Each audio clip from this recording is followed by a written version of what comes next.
Assalamualaikum warahmatullahi wabarakatuh. Tadi pun perkenalkan, nama saya Dian Irawan, calon guru penggerak angkatan 6 dari SMKN 2 Kalianda, Lampung Selatan. Koneksi antar materi, kesimpulan dan materi modul 1.1.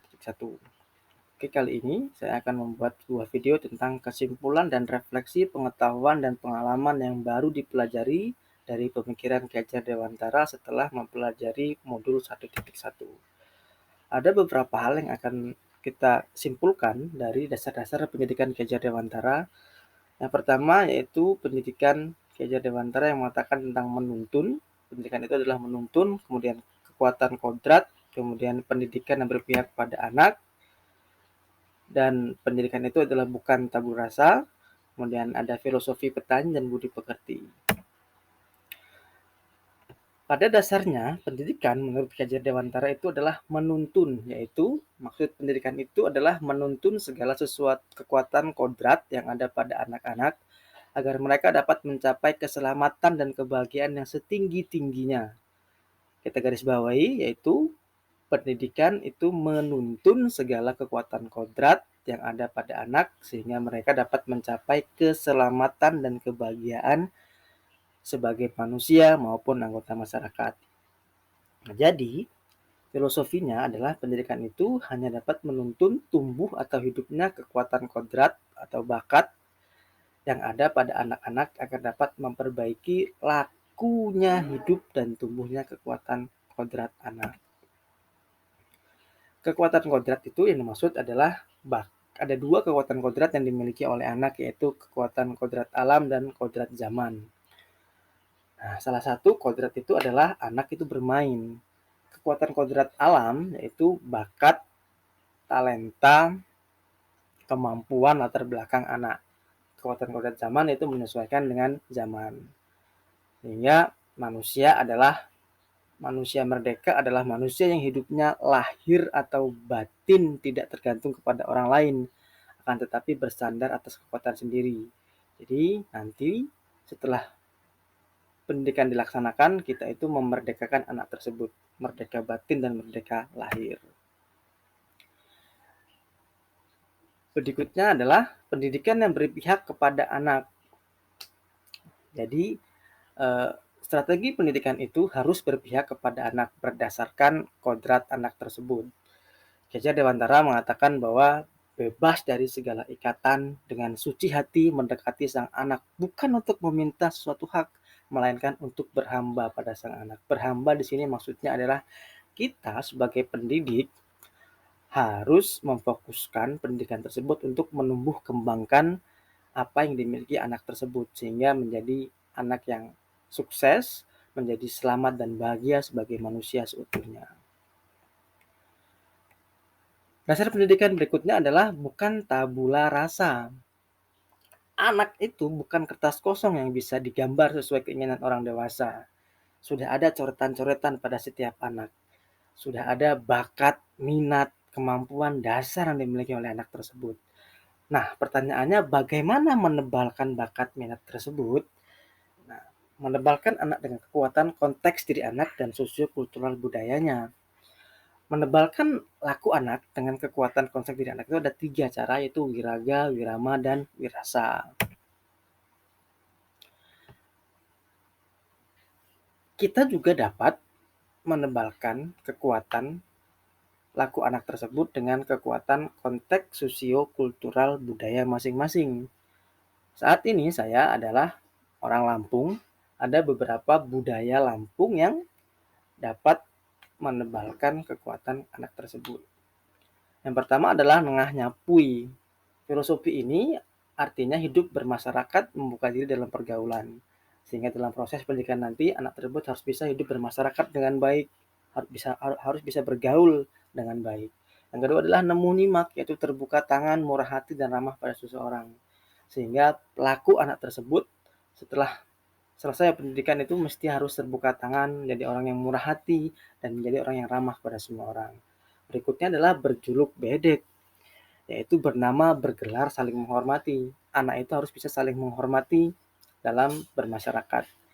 Yang terakhir adalah sakaya sambayan, yaitu gotong royong dan tolong menolong. Filosofi ini sangat baik untuk diajarkan kepada masyarakat. anak-anak atau peserta didik. Berikutnya adalah budi pekerti. Dasar-dasar pendidikan menurut Ki Hajar Dewantara dituliskan dalam bukunya.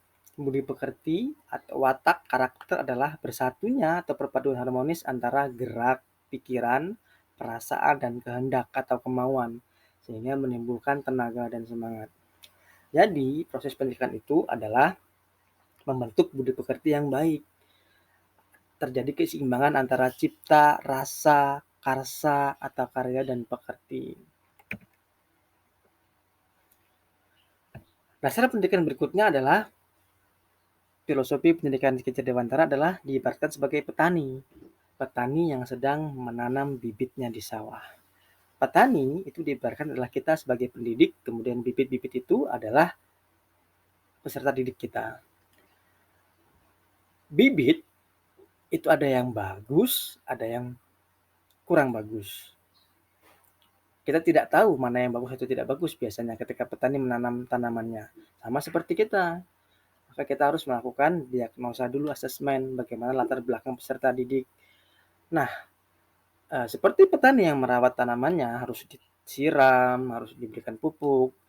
Proses pendidikan pun begitu. Kita sebagai pendidik harus merawat peserta didik sehingga menjadi tumbuh berkembang baik seperti yang diinginkan.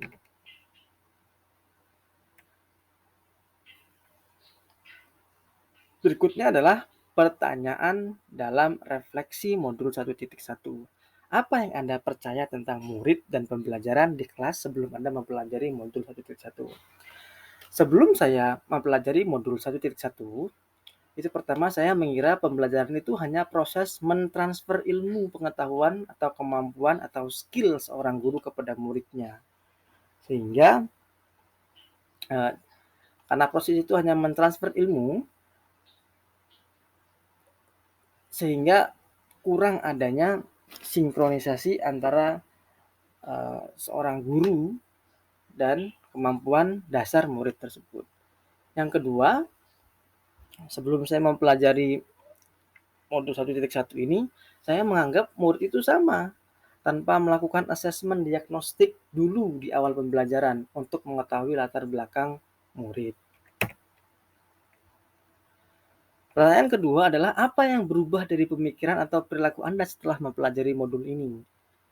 Setelah saya mempelajari modul ini dan mendapatkan pencerahan, bimbingan daripada fasilitator, kemudian guru pendamping dan instruktur, saya menyadari bahwa tujuan pembelajaran adalah untuk menuntun murid mengembangkan kodrat, mengangkat minat, kemampuannya sehingga mereka menjadi manusia yang selamat, bahagia baik sebagai individu maupun anggota masyarakat. Jadi, pendidikan itu tidak hanya mentransfer ilmu, tapi juga kita harus memahami latar belakang, bakat, minat peserta didik, sehingga kita nanti bisa menyesuaikan atau merancang pendidikan yang sesuai dengan murid.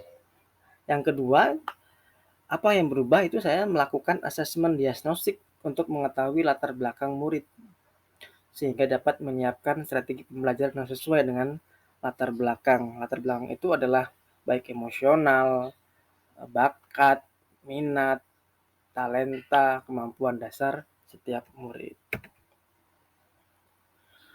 Pertanyaan ketiga, apa yang dapat segera Anda terapkan menjadi lebih baik agar kelas Anda mencerminkan pemikiran Ki. Jadi saya akan menerapkan yang pertama memberikan motivasi kepada murid sehingga dapat menggugah keinginan belajar murid untuk terus berkembang dan belajar sesuai dengan asas-asas filosofi pemikiran Ki Hajar Dewantara.